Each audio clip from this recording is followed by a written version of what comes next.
All right, let's talk about the bar, the tone bar as it's called. The old Hawaiian players would call it that.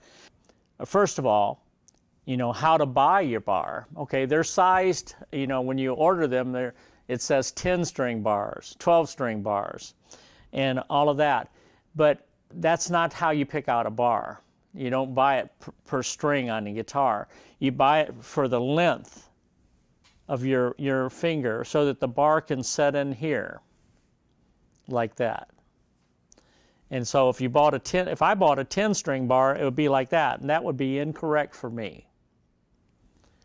If I had a bar that was like that, and a 10-string obviously would end about right there, it'd be too small. I wouldn't have as much control. You want your bar to kind of go into this part. We need to talk mathematics because there's diameters of bars. The 7/8 is what everybody used. And I know that there was a couple pros had an inch bar made. But it's interesting that when they recorded, they used the 7/8 bar because let's watch what vibrato does. Okay, this is 7/8, and it's got to be this big so you can get the tone you need. But if you move, your vibrato is going to be rolling the bar sharp and flat.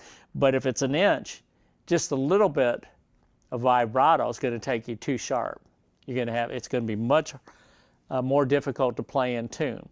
The 7/8 is basically the best option, and that's why for decades it's been the bar of choice. Okay, now when I started learning to play, I learned from a Hawaiian teacher, Wanda Bruning, and she made me play with a Stevens bar, which is, if you look at the photos, there should be one of my hand on a regular bar, and then there's one of the Stevens. And the reason why she made me use a Stevens bar, I didn't realize it at the time, was so I would learn how to correctly hold the bar, because it's already designed so that your finger fits flat across the top, and then your thumb has to hold it here, and your first finger holds it there, even though it's a small bar. And you're going to notice something about this bar, most sacred steel players and dobro players use this type of bar.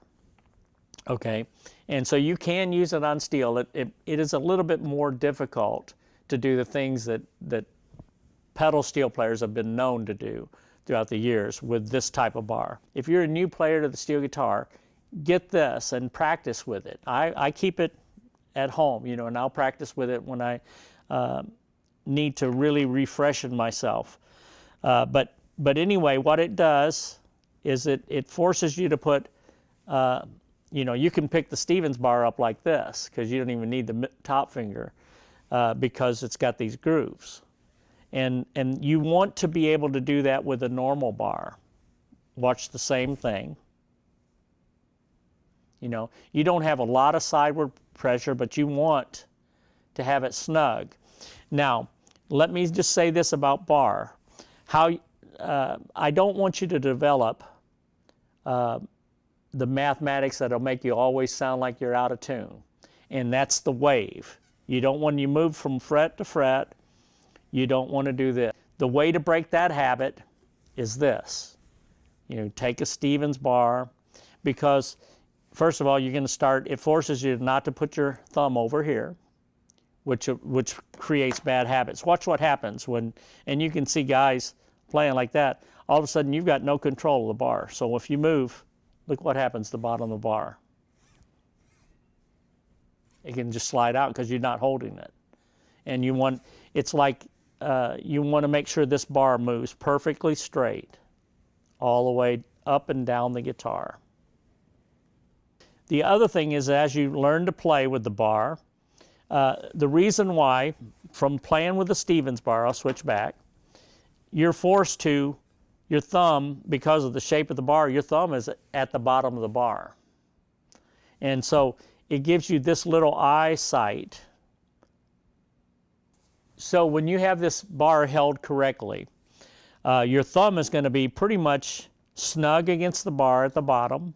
Therefore, when you move it forward, it's the bar itself is staying perfectly straight. and that's going to enable you to play in tune. And if you don't master that, it's out the window. You will never play in tune, because there's an interesting thing that happens with the brain. The moment it hears something at a place, you can all of a sudden slide it in tune, but it registers as being out of tune. And that's what happens. If you hit a note and it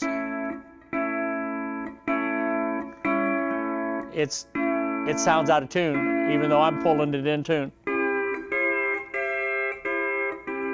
See what happens? All of a sudden you sound very amateur sounding.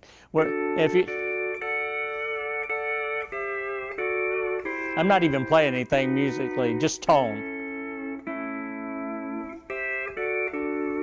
Now I'll play it out of tune. That's bad bar control. You know, you can't have those angles. It's got to be perfectly straight. So now, the thing that there's some still photos of the bar, both bars, the Stephen and the regular steel bar. Now, the sight line that I have, I see the fret. Okay.